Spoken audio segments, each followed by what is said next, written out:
कांग्रेस के इस बार के मैनिफेस्टो पर मुस्लिम लीग का थप्पा लगा हुआ है। फिरोजाबाद हो, सब जगह एक ही परिवार के सदस्यों को टिकट मिला है। ये घबराए हुए लोग हैं, डरे लोग। सपा कांग्रेस के इंडी गठबंधन के लिए देश से भी पहले उनका वोट बैंक। बीजेपी के लोगों ने नकारात्मक राजनीति की।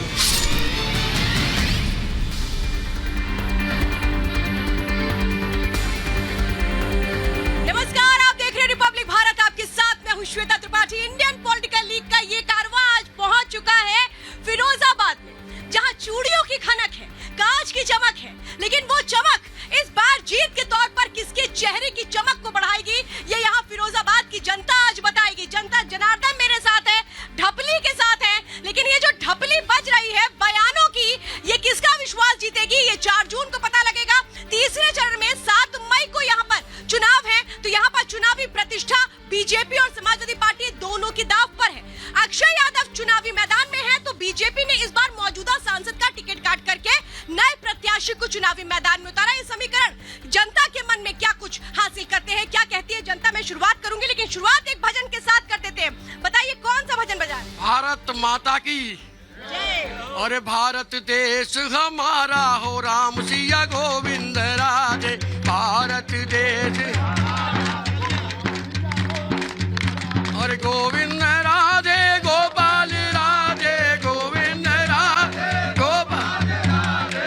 है प्राणों से प्यारा हो, राम सिया गोविंद राधे। है प्राणों से प्यारा हो, राम सिया गोविंद राधे। और गंगा यही है, यमुना यही है, गंगा यही है, यमुना यही है। और गंगा यही है, यमुना यही है, गंगा यही है, यमुना यही है। और सरयू की पावन धारा हो, राम सिया गोविंद राधे। सरयू की पावन धारा, राम सिया। अरे भारत देश हमारा हो, राम सिया गोविंद राधे। मथुरा यही है, काशी यही है, मथुरा यही है, काशी यही है। और मथुरा यही है, काशी यही है, मथुरा यही है, काशी यही है। अयोध्या धाम हमारा हो, राम सिया गोविंद राधे। अयोध्या धाम हमारा हो, राम। एक और है गोविंद। और शक्ति यही है, भक्ति यही है, शक्ति और शक्ति यही है, भक्ति। शक्ति और भक्ति, ये जो है किसके साथ नजर आती है देखना बहुत अहम है। खास मेहमानों का पैनल इस वक्त मेरे साथ है। अमित गुप्ता जी इस वक्त मेरे साथ मौजूद है बीजेपी से, हमारे साथ कासिम सिद्दीकी जी मौजूद है समाजवादी पार्टी से, बबलू सिंह हमारे साथ मौजूद है, आएंगे वो, इस वक्त हम उनका इंतजार कर रहे हैं। संदीप तिवारी जी हमारे साथ मौजूद है, उनका भी इंतजार शायद हो रहा है। और हमारे साथ इस वक्त आपको बता दें मयंक भटनागर है, आपका भी बहुत बहुत स्वागत है। मैं इस डिबेट की शुरुआत करूं, लेकिन उसके पहले फिरोजाबाद में किस तरीके से समीकरण बैठते हैं, क्योंकि कहा जाता है फिरोजाबाद के लिए कि यहाँ की जो जनता है जिसे चुनती है अपने मन में बिठाती है, लेकिन समाजवादी पार्टी का गढ़ भी कहा जाता है। ये समीकरण क्या है ये आपको बताएंगे, लेकिन शुरुआत इस रिपोर्ट के साथ। मैं ब्रज क्षेत्र के सभी देवी देवताओं को श्रद्धा पूर्वक प्रणाम करता हूं। पश्चिमी यूपी की फिरोजाबाद लोकसभा सीट अपनी चूड़ियों के लिए दुनिया भर में मशहूर है, लेकिन इन चूड़ियों की सियासी खनखनाहट किसे ताज पहनाएगी और कौन खाली हाथ रह जाएगा, ये तो 4 जून की तारीख ही बताएगी। लेकिन सभी राजनीतिक दल अपनी जान फूंकने में लगे हैं। फिरोजाबाद से महज 45 किलोमीटर दूर प्रधानमंत्री मोदी भी आगरा पहुंचे। राधे राधे। प्रधानमंत्री के मुख से निकले शब्द सिर्फ आगरा ही नहीं, फिरोजाबाद लोकसभा सीट को भी प्रभावित करने वाले हैं। फिरोजाबाद समाजवादी पार्टी की परंपरागत सीट मानी जाती है। हालांकि पिछले लोकसभा चुनाव में यहां पर कमल खिला था, लेकिन इस बार फिरोजाबाद सीट का सियासी गणित 2019 से अलग है। तब अखिलेश से नाराज चाचा शिवपाल यादव ने सपा प्रत्याशी अक्षय यादव के वोट काटने का काम किया था। इसका नुकसान अक्षय को हुआ भी था और बीजेपी जीत गई थी, लेकिन 2024 में शिवपाल यादव ने सपा में वापसी कर बीजेपी की टेंशन बढ़ा दी है।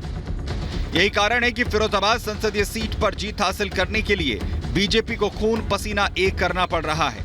मोदी ने आज पश्चिमी यूपी की मिट्टी से फिर से 2 लड़कों की जोड़ी पर निशाना साधा और तुष्टीकरण की राजनीति करने का आरोप लगाया।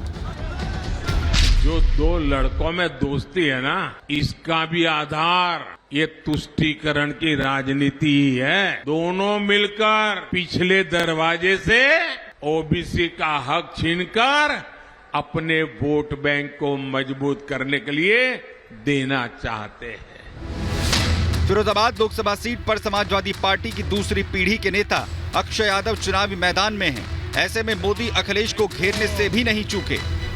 सपा को अपने परिवार के बाहर का एक भी यादव ऐसा नहीं मिला जिसे वो टिकट दे सके। सब जगह एक ही परिवार के सदस्यों को टिकट मिला है।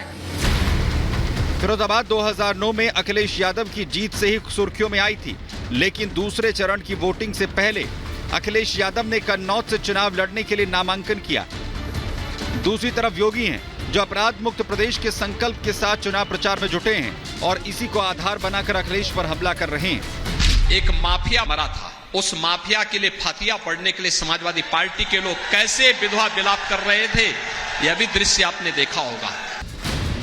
पिछली बार चाचा भतीजे की लड़ाई में बाजी बीजेपी मार ले गई थी, लेकिन इस बार के सियासी समीकरण 2019 से अलग हैं और देखना यह होगा कि फिरोजाबाद का रण आखिर कौन जीतेगा।